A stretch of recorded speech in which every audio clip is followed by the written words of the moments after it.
Ο preview κώδικας που έχουμε δεν μας επιτρέπει αγώνες σε όλες τις κατηγορίες παρά μόνο στο Rally World, ώστε να πάρουμε μια μικρή γεύση από το τι ακολουθεί.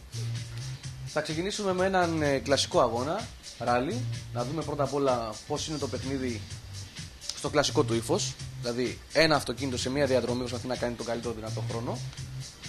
Από εδώ επιλέγουμε περιοχή.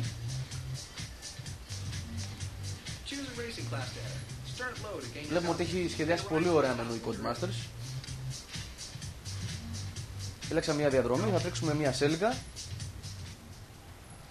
Λίγη υπομονή χρειάζεται στην οθόνη χρόνου φόρτωσης, καθυστερεί λίγο το παιχνίδι. Είπαμε όμως ότι είναι preview ο κώδικας, θα δείτε και πολλά προβλήματα και στο frame rate και σε άλλα θέματα. Ελπίζουμε, έχουμε ακόμα 3 μήνες μπροστά μας, η Codemasters να τα λύσει αυτά τα προβλήματα, γιατί έτσι όπως φαίνεται το παιχνίδι θα είναι πολύ καλό, αν λυθούν όμως αυτά τα προβλήματα.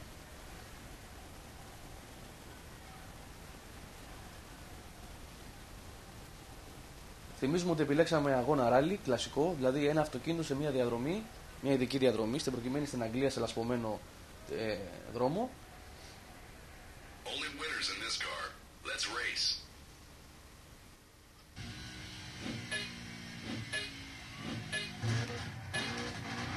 Και ξεκινάμε.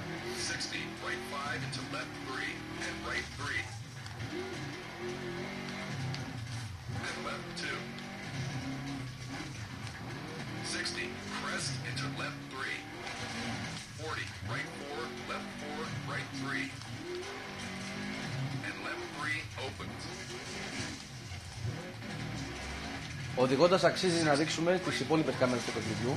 Νομίζουμε πως οι φωτισμοί και ο σχεδιασμός του μοντέλου του αυτοκίνητου είναι προφανές πόσο εντυπωσιακός είναι. Μπορείτε να δείτε τους φωτισμούς σε τα ανακλάσεις του ήλιου. Τα δέντρα επιτέλους είναι δέντρα και όχι χάρτινα όπως ήταν στις παλιές εκδόσεις. Ας αλλάξουμε λίγο την κάμερα να δούμε και από μέσα.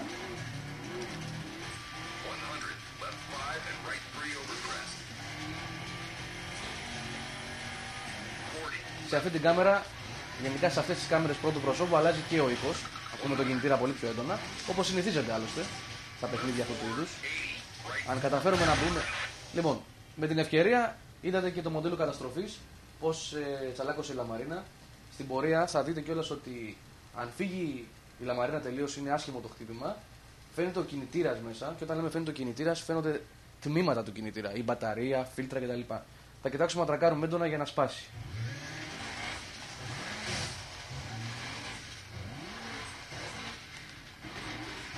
Αυτή είναι μέσα από το κάθισμα, θέση του οδηγού, η κάμερα. Λοιπόν, άλλη μια κάμερα. Είδαμε προηγουμένως, σας το τονίσαμε και στην αρχή, ότι αν γίνουν πολύ έντονες καταστροφές, διακόπτεται τελείως ο αγώνας. Δεν μπορεί να συνεχίσεις.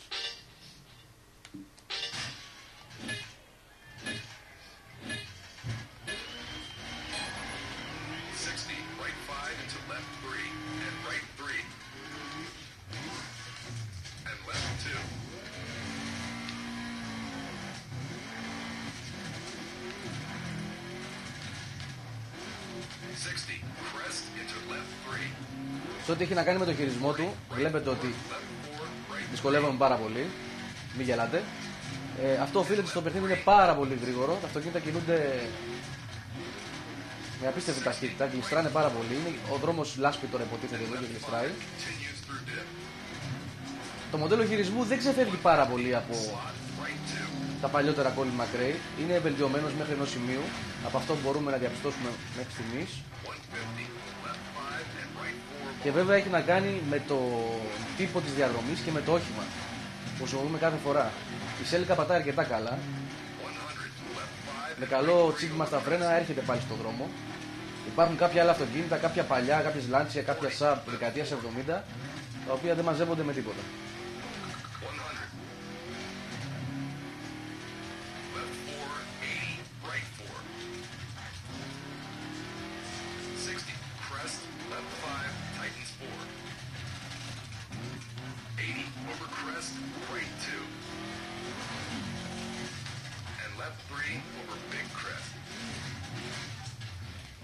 Είπαμε προηγουμένως ότι σε πολλά σημεία υπάρχει πτώση του frame rate. Εδώ δεν φαίνεται έντονα γιατί τρέχει ένα αυτοκίνητο μόνο του στη διαδρομή. Σε άλλους αγώνες τύπου Rallycross, όπου τρέχουν 2 αυτοκίνητα μαζί ή ακόμα και 4 σε κάποιους άλλους αγώνες, τρέχουν ταυτόχρονα 4 αυτοκίνητα σε μια διαδρομή, δείχνει ότι το παιχνίδι είναι πολύ βαρύ, θέλει optimization πολύ καλό για να μπορέσει να αποδώσει αυτή την ταχύτητα, 30 frames, για 60 είναι σχεδόν αδύνατο πιστεύουμε, να αποδώσει 30 frames με 4 αυτοκίνητα ταυτόχρονα στην οθόνη. Και εδώ βέβαια τίθεται και το ερώτημα κατά πόσο θα μπορέσει να κρατήσει αυτό το frame rate του Codemasters σε online αγώνες.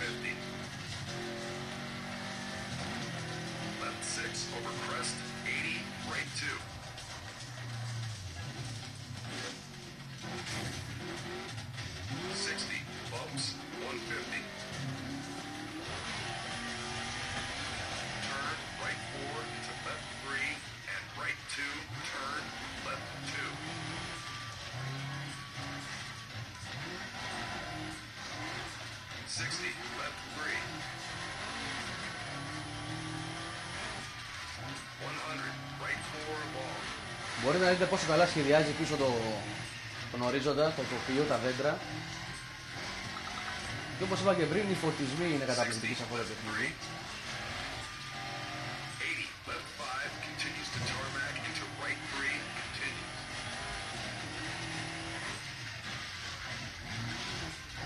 Βέβαια εδώ είναι ένα θέμα, δεν ξέρουμε πόσο καλό PC θα πρέπει να έχει κάποιος για να μπορέσει να το δει έτσι ακριβώς το παιχνίδι, με αυτούς τους φωτισμούς, με αυτή την ανάλυση. Τι κάρτα γραφικών θα χρειαστεί να σηκώνει όλο αυτό το βάρος.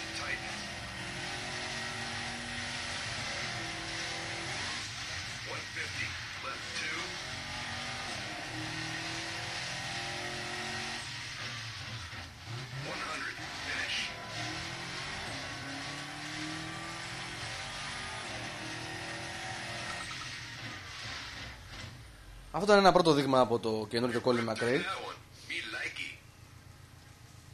Εντυπωσιακό, τα γραφικά του παιχνιδιού είναι εντυπωσιακά. Το ύφος της οδήγησης δεν ξεφεύγει πάρα πολύ από τα παλιά Colin McRae. Αυτό που κάνει εντύπωση είναι ότι εδώ έχουμε να κάνουμε, τουλάχιστον κατά δική μας άποψη, με Next Gen Racers ό,τι έχει να κάνει με τη τεχνολογία των γραφικών. Έχει ένα απίστευτο μοντέλο καταστροφών, το οποίο όπως είδατε και πριν, αν είναι πολύ έντονη η σύγκρουση, διακόπτει το αγώνας. Είπαμε, εδώ θυμίζει Toka. Είναι οι επιρροές ενός άλλου παιχνιδιού, μιας άλλης φοβερής σειράς της Codemasters. Το παιχνίδι δείχνει πάρα πολύ καλό. Είπαμε, έχει τεχνικά θέματα όμως στο frame rate. Στο replay φαίνεται ότι το frame rate πέφτει. Και είπαμε, φαίνεται ακόμα εντονότερα σε αγώνες με πολλά αυτοκίνητα ταυτόχρονα στη διαδρομή. Είμαστε τέλη Μαρτίου. Το παιχνίδι είναι προγραμματισμένο να κυκλοφορήσει τον Ιούνιο σε υπολογιστές και Xbox 360. Και λίγο πιο μετά στο PlayStation 3. Ελπίζουμε όμως ότι μέχρι τότε έχουν 3 μήνες μπροστά τις οι άνθρωποι της Codemasters να το βελτιώσουν όπου έχει κάποια θέματα και να μας δώσουν αυτό που περιμένουμε εδώ και πάρα πολλά χρόνια, γιατί είχαμε χάσει τη σειρά και Colin McRae πραγματικά μας έχει κοστίσει. Περισσότερα θα έχουμε όταν θα έχουμε τελική έκδοση του παιχνιδιού και θα προχωρήσουμε σε πλήρη παρουσίαση.